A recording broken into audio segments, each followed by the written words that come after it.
What's up, guys? West Coast Picks here, and today I have this interesting Chubb security cam lock. This is sent to me by Pryor, and it is a very interesting lock. I'm not sure if you could see in there, but it is not quite a disc detainer, not quite a wafer lock. I'm pretty sure it has a couple sidebars in it. Yeah, very interesting. I'm not sure how it works, but it is locked right now. As you can see, can't move the tailpiece. Key only goes in one way. When you got it in, you can move the tailpiece. Even with the tailpiece in, you can't really, with the key in, you can't really move the tailpiece. You have to actually turn the key a little bit first, and then you can move the tailpiece. Anyway, I have managed to pick this thing once with the vice grips on the back. And after that, I made myself a tool for it. So I do know it can be picked. It's just a matter of tensioning. So there we are working. And this is the tool that I've come up with for tensioning. I'm not sure if this is going to work or not, guys. I just kind of shaped it after the key itself. Hopefully this will give us some tension. So let's get it in there.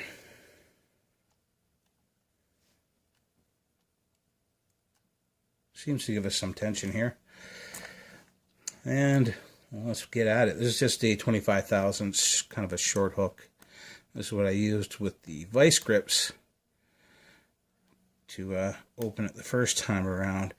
And the vice grips are kind of like cheating because, well, you cannot get access to the tailpiece if this thing is mounted in any kind of device. So you're going to want to be able to do all of your work from the front of this lock, the tensioning and picking and everything from the front.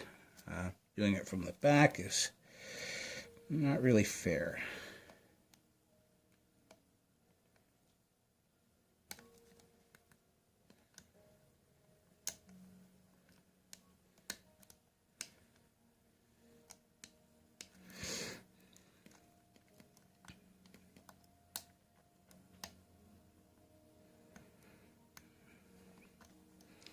And I'm still not quite certain how this lock works. I think it's like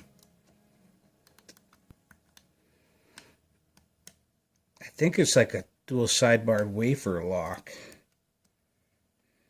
with just some odd wafer placement.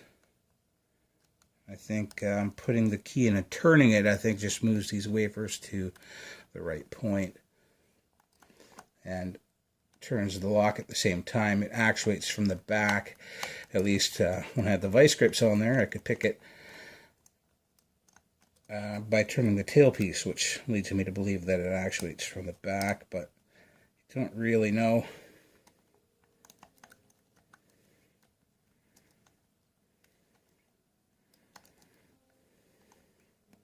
Oh, and there we go. So I have managed to pick it. Like I said, this is sent to me by Pryor. Very interesting lock. And not really that hard to pick once you can get the tension in there, which makes me think it is just a wafer lock. So as you can see, it's pretty much a 180 there, or a 90 anyway. And we'll close this thing off and make sure it still works, but let's spin this around. Let's get some focus here. There we go. So you can see it actually is turning. That would have opened the lock if it was in anything. Let's close it. There we go. Get our tool back out, and now it won't open because we would have to repick it. But if we get the key back in there, and the key only goes in one way as well, and a 90 degree is open. So yeah, very cool little lock. To my knowledge, this is the first time I've ever seen one picked.